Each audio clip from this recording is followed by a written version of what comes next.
tikosi bor akalar, rullaring bir tomonga tortib oladi. Bu ko'p tikolarda bo'ladigan holat. Buni sizlarga sirini aytaman, nimadaligini e'tibor berib qarab turinglar. Xo'p, buni sharavoy, mana kulakni qotgan holatini ko'ryapsizlar mana. Cho'tga qotgan, qisgan, cho'tga qisgan. Endi bunisi tomoni. Ko'rishlar mumkin, mana arasi ochiq.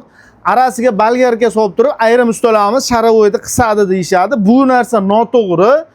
Buni asli kulak boshqa qo'yib, zavodskoy 14 bolt bilan qotirib, cho'tga qilib qotirilsa, mashina hech yoqqa tashlamaydi akalar. Shu narsa qotmagan hisobiga sharavoy chap tomoni minusga shunday og'atda, mana shu balon tepasi, mana shu tepasi shunday yotib qolib, mashina o'ngga tortishda davom etadi. Buni yechimi nima? Bitta kulak qo'yish kerak, zavodskoy bolt qo'yish kerak. Akalar, ma'lumot foydali bo'lgan bo'lsa, bittadan like bosib, kanalga obuna bo'lib qo'yinglar. Bundan da zo'r ma'lumotlar beramiz. Sog' bo'linglar.